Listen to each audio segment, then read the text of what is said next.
ओम नमः शिवाय, हर हर महादेव, जय महाकाल। कैसे हैं सब लोग? आप सबको पता है 29 सितंबर से 14 अक्टूबर तक पितृपक्ष यानी कि श्राद्ध पक्ष की शुरुआत हो चुकी है और ये जो 16 दिन है ये आपके पितरों के लिए होते हैं। आपके मृत्यु लोक में आते हैं आपके पितृ देवता, जितने भी आपके पूर्वज होते हैं वो आप सीधा आपके घरों में आते हैं। अगर आपके घरों में पितृ दोष है या काल सर्प दोष है या वास्तु दोष है, किसी भी तरीके का अगर कोई दोष है ना अगर आपके घरों में, तो ये सारे दोषों को खत्म करने का सबसे रामबाण उपाय है। मात्र छोटा सा उपाय, 16 काले तिल के दाने लेना है और आपके सारे दोषों से मुक्ति हो जाएगी।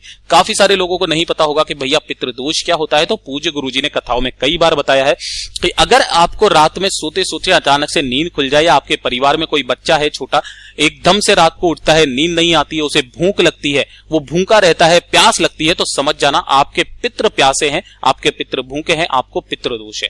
दूसरा, अगर आपके परिवार में बीमारियां खत्म होने का नाम ही नहीं ले रही है ना, तो समझ जाना आपके घर में पितृदोष है। तीसरी चीज, अगर आपकी आमदनी 100 रुपए है और खर्चा 200 रुपए हो रहा है, घर में धन नहीं आ रहा है, समझ जाना पितृदोष है। आपके परिवार में अगर आते हुए कामों में अड़चने पैदा हो रही है, परिवार में किसी भी लोगों की कोई तरक्की नहीं हो जाना, समझ जाना पितृदोष है। अगर आपके घरों में किसी भी तरीके की इस तरीके की समस्या है ना, तो समझ जाना पितृदोष है। श्राद्ध पक्ष के अंदर आपके पितरों को प्रसन्न करने के लिए सबसे अद्भुत उपाय है, मात्र 16 काले तिलों का। इस वाले उपाय को जरूर कीजिएगा, सारे दोष आपके घर के खत्म हो जाएंगे। पूज्य गुरुजी की कथा से सुनकर के और समझ करके पूरे उपाय को बड़े ही विस्तार से बताऊंगा, परंतु उससे पहले आप सबसे एक छोटी सी गुजारिश करूंगा कि जो लोग पहली बार आए हैं चैनल को जरूर सब्सक्राइब कीजिएगा और वीडियो को लाइक करके महादेव जी का कोई सा भी प्यारा नाम कमेंट बॉक्स में लिखना मत भूलिएगा, ठीक है ना। इस पूरे वीडियो के अंदर हम लोग 3 महा उपायों के बारे में बात करेंगे जो कि आपकी अलग अलग कामना पूर्ति के लिए सिद्ध होंगे, आपके घर में खुशहाली आएगी, सारे दोषों को दूर करेगा। सबसे पहले बात कर लेते हैं पहले वाले उपाय की तरफ कि अगर आपके घरों में पितृदोष है, काल सर्प दोष है, किसी भी तरीके का कोई दोष है ना, इस वाले उपाय को आपको 16 दिन के श्राद्ध पक्ष में किसी भी दिन आपको करना है। ध्यान रखना कैसे करना है, कब करना है, बहुत अच्छे से बताऊंगा, पूरे उपाय को ध्यान से सुनिएगा। आपको लेना होगा मात्र 1 लोटा शुद्ध जल, ठीक है ना। क्या लेना? 1 लोटा शुद्ध जल। जो लोटा होगा वो केवल तांबे का होना चाहिए, ये चीज ध्यान रख लेना इस वाले उपाय में।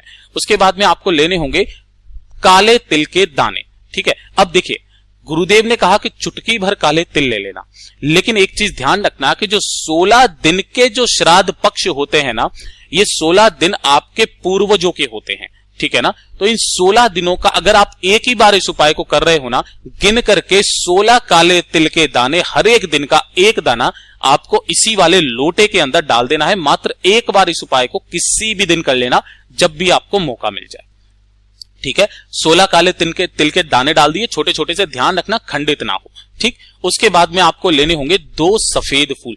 ध्यान रखना केवल और केवल सफेद फूल लेना, गलती से भी पीला, लाल, गुलाबी मत ले लेना।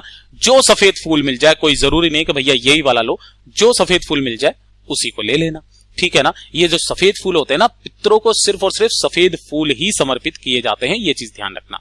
केवल 2 फूल, और वो भी इसी वाले लोटे के अंदर डाल देना। डाल दिया। अब देखिएगा ध्यान से, इस लोटे को लेकर के आपको पहुंचना होगा, अगर आप जा सको तो पीपल के पेड़ के पास चले जाना, अगर आसपास हो तो, ये ना हो तो आप वट वृक्ष के नीचे चले जाना, और ये भी ना हो तो बेल के पेड़ के नीचे चले जाना। पूज्य गुरुजी ने कहा कि ये जो 3 पेड़ होते हैं ना, ये आपके पितरों के तुल्य होते हैं, और इनका भी प्रमाण पूज्य गुरुजी ने दिया कि ये जो बेलपत्र का पेड़ है ना, मैया पार्वती जी के अश्रुओं से इसकी उत्पत्ति हुई थी। सारे देवी देवताओं ने इसे पितरों के तुल्य मान दिया था। और ध्यान रखना कि जब हम सुधा का स्मरण करते हैं, है ना, कई बार आपको एकादशी के उपाय में बताया हुआ होगा, तो जो सुधा है वो मैया पार्वती जी की नानी है, ये चीज ध्यान रखना, जो कि पितृलोक में रहती हैं। पितृलोक उन्हीं का है, तो जो भी महादेव जी की आराधना कर लेता है ना, उनको कभी भी पितृदोष की समस्या नहीं रहती है। उस एक लोटे को आपको जो भी पेड़ पौधा, जो भी पेड़ मिले, इन तीनों में से किसी भी पेड़ के नीचे चले जाना, सुबह या शाम कभी भी, और इस एक लोटे शुद्ध जल को, जिसके अंदर आपने काले तिल और 2 फूल डाले हुए हैं ना, समर्पित कर देना दक्षिण दिशा की तरफ मुंह करके। ये चीज ध्यान रखना, किस दिशा की तरफ मुंह करोगे आप? दक्षिण दिशा की तरफ, क्योंकि दक्षिण दिशा आपके पितरों की दिशा होती है। एक बार इस उपाय को कर लेना, लेकिन ध्यान रखना सबसे उत्तम समय जो गुरुदेव ने बताया, अगर आपको समय मिल जाए तो सुबह 10 बजे से पहले आप इस उपाय को जरूर करना। केवल सुबह 10 बजे से पहले आपको यह उपाय करना होगा, ठीक है ना। ये सीधा भाग आपके पितरों को जाता है, आपके पितर प्रसन्न होते हैं, आपको आशीर्वाद देकर के जाते हैं, इससे आपके पितृ दोषों से मुक्ति मिलती है। ठीक है, अब बात कर लेते हैं दूसरे वाले उपाय की तरफ। मैंने आपको पिछले वाले उपाय में भी बताया था, वीडियो में भी बताया था कि जब भी आप पितरों के लिए भोग लगाते हो ना, तो उसका भी एक क्रम है, एक नियम है। उसी तरीके से अगर आपने पुराने वाले वीडियो में सुन लिया तो बहुत अच्छी बात है, अगर नहीं सुन पाया मैं एक बार फिर से वापस आपको बता रहा हूं, गलती मत कर लेना। श्राद्ध पक्ष आने वाला है, एक भी दिन की गलती आपके उस दिन आने वाले पितरों को नाराज कर सकता है, और आपके पितृ देवता ऐसे होते हैं, प्रसन्न होते हैं तो भर के आशीर्वाद देते हैं, नहीं होते हैं प्रसन्न तो बद्दुआ भी देकर के जाते हैं, जो सीधा आपके परिवार में लगती है, परिवार की उन्नति नहीं होती है। ध्यान रखना, सबसे ज्यादा जो पितरों के लिए श्राद्ध पक्ष में और पितृ पक्ष में जो महत्व माना गया है, वो माना गया है किसका? कुशा का, है ना, कुशा का। अब ये जो चीज होती है ना, ये घास नहीं है, यह है कुशा।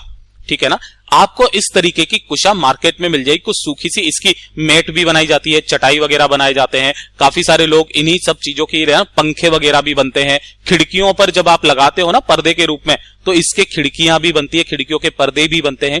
ये होती है कुशा। इसका बहुत बड़ा महत्व होता है कि अगर आपको कुशा मिल जाए तो बहुत अच्छी बात है, नहीं मिलती है तो आप सीधी सीधी दुर्वा ले सकते हो, है ना। दुर्वा जो घास आती है ना, देसी घास दूब, कितनी लेनी है आपको?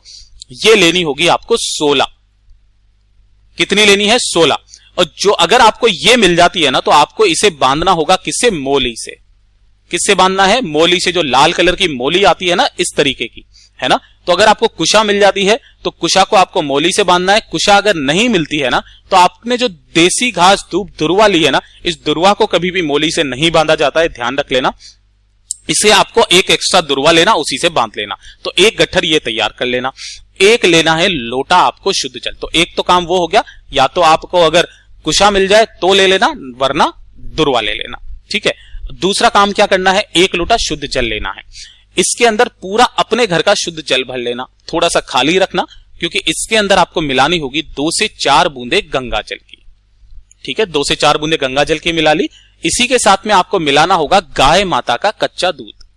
गाय का कच्चा दूध, है ना, 2 से 4 बूंदे गाय माता की कच्चा दूध उसी लोटे में मिला लेना। उसी के साथ में आपको मिलाना होगा ये जो शक्कर का बूरा। अब काफी सारे लोग जो है ना, शक्कर को पीस करके उसका बूरा बना लेते हैं, बट एक्चुअल में जो बूरा होता है ना, वो होता है खांड का, है ना। अगर हो सके तो वो मिल जाए तो उसे भी आपको इसी लोटे में आपको मिला लेना होगा।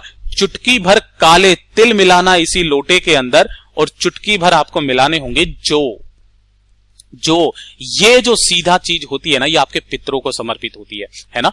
अब आपको एक आचमनी या एक चम्मच लेकर के उस लोटे को, जिसके अंदर आपने सारी सामग्री डाली है, और वो जो कुशा या फिर आपने जो दुर्वा का गट्ठल लिया है ना, उसे लेकर के पहुंचना कहां पर? सुबह के समय। तब तक घर में कोई भी खाना नहीं खाएगा, ये चीज ध्यान रखना। पीपल का पेड़ पौधा जो भी आपके आसपास मिल जाए ना, वहां पर आप पहुंच जाना। ये पितरों के तुल्य होता है। सबसे पहले आपको करना क्या है? जो भी आपने कुशा या फिर दुर्वा का गट्ठल लिया है ना, उसे आपको यहां जड़ों के पास समर्पित करना है ना। समर्पित कर देने के पश्चात जो आपने लोटा लिया है ना, उस लोटे में से आपको चम्मच से, है ना, इसके ऊपर आपको छींटना है ना। अब देखो छींटोगे कैसे? जैसे आप एक बार छींटोगे ना, तो आपको एक पितृ मंत्र का स्मरण करना है। कौन सा मंत्र है? ध्यान से सुनिएगा। ओम सर्वेभ्यो उत पितृभ्यो तृप्तियाम। इस वाले मंत्र का कितनी बार करना है? 108 बार आपको इस पर छींटना है। जब आप 108वीं बार छींट रहे होगे ना, तो जितना भी जल उसमें बचा है वो पूरा का पूरा जल इसी कुशा के ऊपर या दुर्वा के गट्ठर के ऊपर आपको छींटना है, इसी मंत्र का स्मरण करते हुए 108 बार। ये चीज ध्यान रख लेना। यकीन मानिए, इसके बाद में आपको जीवन में कभी कोई पितृदोष लग ही नहीं सकता। पूज्य गुरु जी का इतना अद्भुत और अचूक उपाय है ये। उसके बाद ही आपको घर पर आना है, और उसके बाद आपको अपने पितरों का भोग वगैरह, जो थाली वगैरह आप लगाते हो, जो गाय माता को खिलाते हो, रोटी कुत्ते को खिलाते हो, कौवे को खिलाते हो, उसके बाद करना है। पहले ये काम करना है। ठीक है, अब बात कर लेते हैं तीसरे वाले उपाय की तरफ। तीसरा वाला जो उपाय है ना, ये उपाय सीधा आपके पितरों को मोक्ष प्राप्ति के लिए होता है। सीधा आपके पितरों को मोक्ष प्राप्ति के लिए। अगर भरोसा नहीं है तो गुरुदेव जी की हैदराबाद वाली कथा सुन लेना, है ना। अगर आपके बहुत ज्यादा दिक्कत है ना, आपके पित्र हैं, जन्मों जन्मांतर का पितृ दोष है ना, वो पूरा खत्म हो जाएगा। कोई पित्र अगर आपके नाराज है तो उनके लिए आपको इस वाले उपाय को 16 दिन के श्राद्ध पक्ष में किसी भी एक दिन कर लेना। कैसे करना है? ध्यान से सुनिएगा। एक लेना है आपको चावल का दाना, अक्षत जो कहीं से भी खंडित ना हो, टूटा फूटा ना हो, ध्यान रखना है ना। इसे आपको रखना होगा अपने दाहिने हाथ की हथेली पे। रख लिया। आपके घर पे जहां पर भी पानी पीने का स्थान है, ठीक है ना, इस चावल के दाने को पानी पीने के स्थान पर लेकर के जाना, उस घड़े से टच करवा देना। अगर घड़ा नहीं है, आपके घरों में इस तरीके से आरओ सिस्टम लगा हुआ है, तो उस आरओ सिस्टम पर जाना, वहां पर आपने जो हथेली पर एक चावल का दाना रखा है उसे रख करके दक्षिण दिशा की तरफ मुंह करके आपको अपने पितरों का स्मरण करके 5 बार शब्द का नाम बोलना है, वो है स्वधा स्वधा स्वधा स्वधा स्वधा। कितनी बार बोलना है? 5 बार। जो स्वधा है वो मैया पार्वती जी की नानी है, पितृलोक में रहती हैं। पितृलोक इन्हीं का है, ये चीज समझ लीजिए। इस तरीके से आपको 5 बार स्वधा बोलना है और 1 लोटा शुद्ध जल लेकर के पहुंच जाना देव आदिदेव महादेव जी के मंदिर शिवलिंग के पास। दक्षिण दिशा की तरफ मुंह करके खड़े हो जाना इस वाले उपाय में, है ना। देखिए, उसके बाद अपने पितरों का स्मरण करना और पितरों का स्मरण करने के पश्चात आपको फिर से वापस दिशा बदलनी है। किधर की तरफ मुंह करना है? फिर उत्तर की तरफ। पहले अपने को पितरों का स्मरण करना है दक्षिण दिशा की तरफ मुंह करके, फिर उत्तर दिशा की तरफ मुंह करके खड़े हो जाना। 1 चावल का दाना समर्पित करने से पहले 1 लोटा शुद्ध जल देव आदिदेव महादेव जी को समर्पित करना कुंदकेश्वर महादेव जी के नाम से। ओम नमः शिवाय, श्री शिवाय नमस्तुभ्यं का स्मरण करते हुए और उस 1 चावल के दाने को शिवलिंग के ठीक ऊपर समर्पित करके आ जाना। पितृ पक्ष में, श्राद्ध पक्ष में किसी भी एक दिन इस उपाय को कर लेना, पुराने से पुराना पितृदोष आपका खत्म जरूर होगा। पूज्य गुरु जी ने जैसा अपनी कथाओं में बताया वैसा आसान भाषा में आपको बताने का संपूर्ण प्रयास किया। वीडियो अगर पसंद आया हो तो लाइक जरूर करना, साथ ही साथ चैनल को सब्सक्राइब जरूर कीजिएगा। मैं आपसे मिलता हूं अगले वीडियो में, तब तक के लिए ओम नमः शिवाय, जय महाकाल।